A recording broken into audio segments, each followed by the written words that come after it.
It has many names. The Rock, Alcatraz, Alcatraz. Over 1,500 men have lived in this crucible of anger, frustration, and violence. And there isn't a single visitor who doesn't feel that legacy. The Rock no longer houses inmates, but the haunting question remains. Do the souls of prisoners still walk these ruins?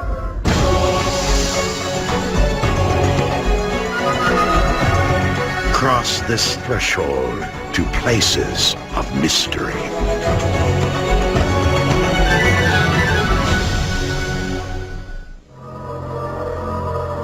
Just across the bay from San Francisco, Alcatraz draws over 1 million visitors a year from around the world. They arrive by the boatload. Welcome to the Rock. Welcome to Alcatraz. They expect a safe window into the turbulent past, a momentary taste of life behind bars. They don't know there's another secret world hidden within these walls. But this ex-convict knows, and despite his years of imprisonment, he's compelled to return here time and time again. I believe that this island is haunted. Every time I went to them cell blocks, somehow or another I could feel it. It was the island of the damned. This journalist came here a skeptic, but one shocking moment changed his views on the supernatural. I do not believe in ghosts, so when this occurred, it put a whole new pathway for me personally. While roaming the halls of Alcatraz, this paranormal investigator also had a personal encounter with the spirit world. I found one entity. So, to me, I believe it's haunted, and I believe that this entity belongs to the prison. Alcatraz was the harshest of the federal prisons. Inmates hardly ever had visitors and were allowed little time in the yard. They spent most of their day alone, confined to a 5-by-9-foot cell. Inmates were banished to this island prison not by the courts, but by the wardens from other penitentiaries who couldn't control them. They call all those guys the incorrigibles, and that's why we were sent here. Leon Whitey Thompson, a convicted bank robber, spent 4 years on Alcatraz. He was sent there from McNeil Island Penitentiary. Even now at 77, his memories are still so vivid, it's like he's traveled back in time. On Alcatraz here, don't underestimate any of these guys. Because on this island, nothing will end in a simple fight. If you step on a toe, it's going to wind up in a death. Because we didn't play no games here. At least a dozen men died trying to escape from the Rock. So why would anyone want to return? I have feelings for this old island. It's like it's alive. And it knows me. And I keep coming back. One of his visits to Alcatraz took Whitey on a trip the tough ex-con could never have imagined. A brief journey to the other side. Johnny House, a convicted murderer, was one of Whitey's closest friends at Alcatraz. Johnny House, I like Johnny House. He's a big tough Texan. And the reason why I liked him because he walked in his own shoes. The last day Whitey saw Johnny House was on October 25th, 1962, the day Whitey was released from prison. I was leaving the island and I stopped at Johnny House's cell. I remember telling him, I'm getting out. It was nice knowing you, Johnny. And I remember him saying, it's my pleasure. It's just like reliving it. I remember that day. As I started walking down Broadway after I said so long to him, I didn't want him to see me because, like I am now, I was dropping tears. And I knew that this is the last time probably never see him again. And Well, Johnny died later on in prison. But for one astonishing moment, Whitey actually saw his old friend Johnny again. One day, 20 years after Whitey's release, he was waiting to give a lecture to visitors about his time on Alcatraz. And I was up in the cell house. I was alone in the cell house, kind of reminiscing. And so I walked over around the corner here in front of my cell, and I happened to look down the end of the corridor here. We call this Michigan Avenue, and way down the end there, I seen this like a black silhouette, and a big tall guy. And I know he was staring down this way. I couldn't see his face. He was all black, but he was staring down this way. And I was wondering who it was. Then all of a sudden, he disappeared from sight over behind B Block. And I quickly ran down to the cutoff and to run around to try to intercept him. And I got around there, and I couldn't see him nowheres. And when I got up there was nobody there. And the doors was locked. They were locked, and it was gone. And I just know that this was Johnny House. I could feel the vibe. I could just feel that this was Johnny House. The way he walked, it was just like the way Johnny House moved.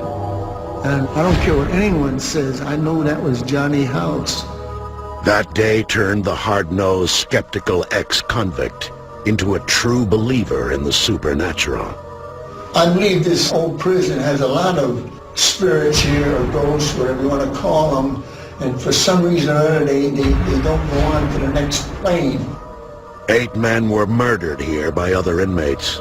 Not surprising, considering that many of those held on America's Devil's Island were the most notorious men in our nation's criminal history.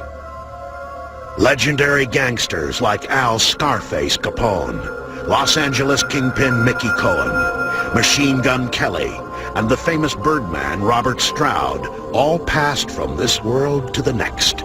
Yet Whitey Thompson believes that the souls of these dangerous men still rule this prison with malevolent force. A lot of these guys that are dead and gone now still carried a lot of hatred with them. Some of these spirits are still hanging around here.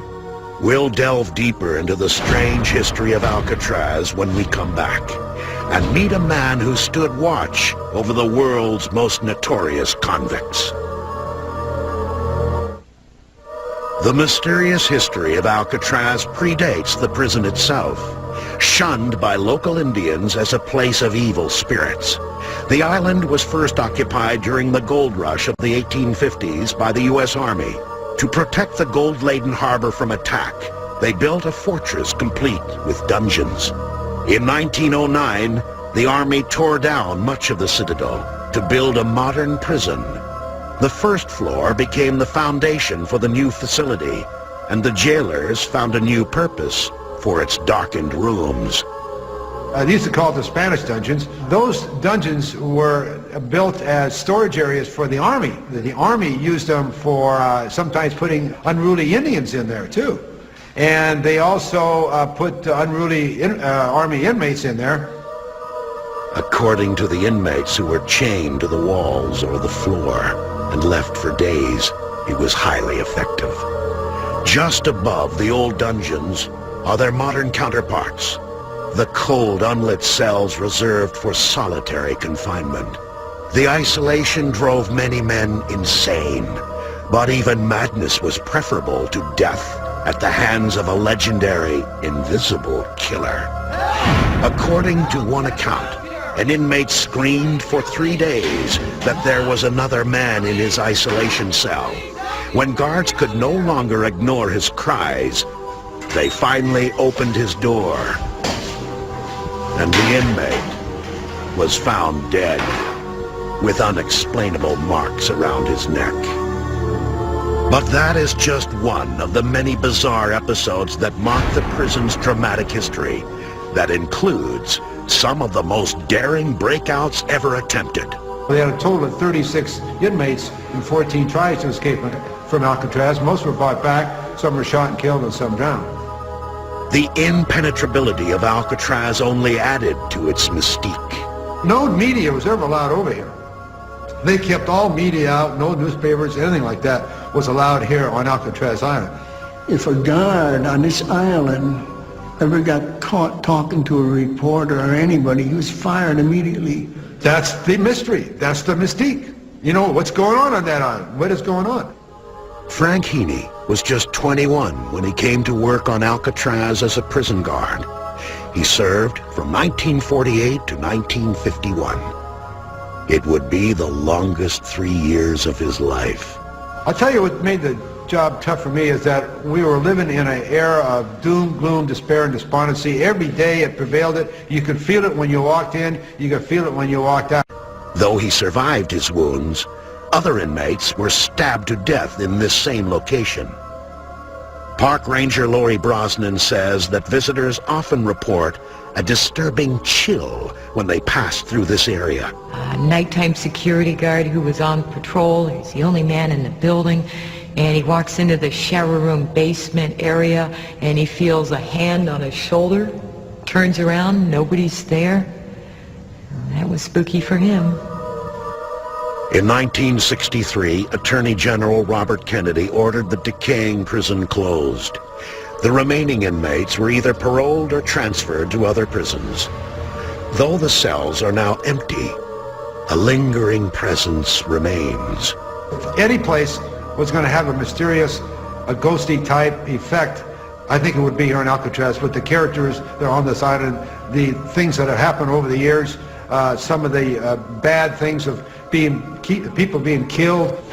When we come back, the most vicious incident in the prison's history, plus some ghost hunters who got a lot more than they bargained for. May 1946, the date of the largest and most deadly escape ever attempted at the Rock, known as the Battle for Alcatraz. Prison guards, along with Marine troops, battled 6 armed inmates for 48 hours. 3 of the inmates, Clarence Carnes, Sam Shockley, and Myron Thompson, retreated to their cells and were captured. The other 3, Bernard Coy, Marvin Hubbard, and Joseph Kretzer, were cornered in the utility corridor between cell blocks. The guards tossed hand grenades into the corridor from above and fired machine guns from the doorway. Coy, Hubbard, and Kretzer died in the battle. 36 years later, the spirits of the 3 men who died in that corridor materialized with the help of a most unlikely ally. Took out a shop, and they're still on the scene. They're concerned about... Award-winning broadcaster Ted Wygant is an institution in San Francisco radio. In 1982, the ever-skeptical Wygant invited well-known psychic Gene Borgen to spend the night on Alcatraz looking for ghosts. We were spending the night on Alcatraz. Rangers would be with us, and the object was to see if we could find a ghost or two. For hours, Ted and Gene searched much of the prison with minimal results. However, when they crossed the threshold of the utility corridor, they had the encounter of a lifetime. About 3 o'clock in the morning, we went into the utility alleyway between the 2 cell blocks. This was the passageway in which the 3 men were finally trapped. The door was closed, it was pitch black, and he started calling for whatever the troubled spirits were. And quite frankly, I thought, this is really stupid. It's 3 o'clock in the morning, I haven't had any sleep, and we're doing this. Why? The answer came in a shocking rush of undeniable power. Suddenly, I got this tremendous feeling of anger, and I felt this presence beneath us in the dirt where these 3 men had died. It was something different and fearful, because it was this total anger, maybe bordering on rage at what was beneath us, and it was an evil. I felt an evil beneath us. At that point, I recall feeling that if I had a gun, I would have started shooting in the direction of where these, whatever they were beneath us. Ted, he actually yelled something very sharp, very angry, and there were a few little cuss words in there, and that's what alerted me that something was really wrong. So I I turned directly to him, and at that point, his face was very changed. It was like I wasn't looking at Ted. Something was in that corridor that I was seeing and feeling, and that Ted, I know, was feeling. You could just see the anger and hate coming out of his eyes, and this is not a typical Ted at all. And at that point, I immediately reacted to his anger. It was very traumatic. I mean, the anger and hate I felt toward him at that moment was astounding. I was going to kill him to get out of that corridor. I was going to strangle him to death, but I was going to get over him and out that door. Concerned for Ted and herself, Jean asked that the door be opened. And at that particular point, Ted sort of shook, and his face then relaxed. And then I was looking at Ted again. And then the minute he relaxed, I relaxed. I was extremely bothered with what had happened. For me, at that moment, it was absolutely real. 3 vicious killers had died violently in the narrow room. Is it possible that the spirits of Coy, Kretzer, and Hubbard remain entombed within that corridor? It still is difficult for me. I can't say that there was something there. I can only say that something happened.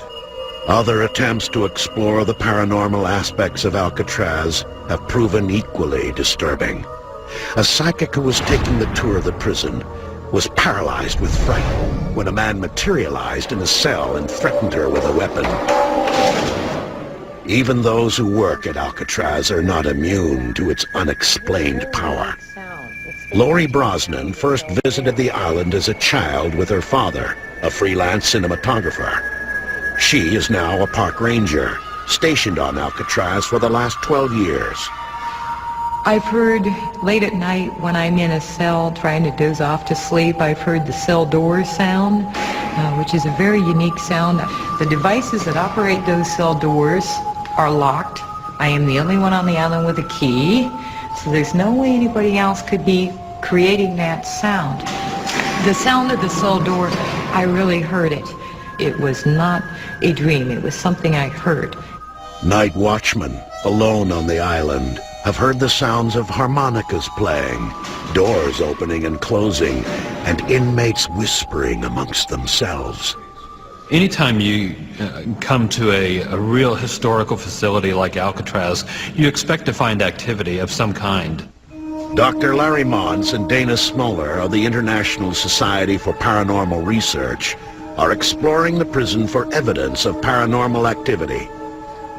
Earlier this morning, we were just really primarily going through to kind of see if maybe I picked up on some different kinds of clairvoyant information. They first explored D Block, solitary confinement. Yeah, I don't feel anybody in here. Dana and Larry found nothing of consequence until they went into the old laundry building. As Dana walked through the sewing area on the second floor, Larry followed with a magnetometer, a device which measures changes in magnetic fields. No, because my hands are just, they're just buzzing so tremendously right through here. And now it feels like pins. I'm getting pins and needles. As they continued their walk through the area, Dr. Mons monitored his magnetometer. Wait, it spiked again. You know what? I just got pain right through here, right standing. And it just spiked. As soon as you walked past this area, it spiked. It's right. Right when I crossed over here. Yeah. And now it's gone again. And again, a few minutes later, the magnetometer jumped. Look at this. Look at that. See, now that it's spiked pretty high. Unless there's a really electromagnetic device right here somewhere that would cause that to take place, I could see that, but there was nothing. And here we are in the middle of the room getting 0, and all of a sudden now it spikes. So what this means with a temporary electromagnetic field, there's definitely some type of paranormal activity taking place now. But is there any connection between their experience in the room and past events? A subsequent conversation with head ranger Craig Glassner revealed this little-known fact. A lethal knife attack did indeed once take place in the sewing area. There was a movie a few years ago called Murder in the First, in which a murder occurs between inmates in the mess hall. In fact, it was in that building that Henry Young murdered an inmate by the name of Rufus McCain. That was something in the movie changed because they didn't want to film down there. Coincidence? Perhaps. But it is remarkable that of all the places the investigators covered, the most significant activity occurred in the sewing area, the place of a specific and deadly incident, and one of which the investigators could not have known. Sudden death, spectral assassins, and a pervasive, ominous presence of inexplicable power. There is little question that Alcatraz holds a particular place in our collective imagination, consistently evoking feelings both stirring and dark. Especially when it's a quiet night and you're by yourself, and I don't know, I can kind of sense them around me. Even right now, as I'm talking to you, I feel that we're being watched. Escape from Alcatraz is now a simple boat ride. But for those who feel haunted by the experience, the island's power is impossible to leave behind.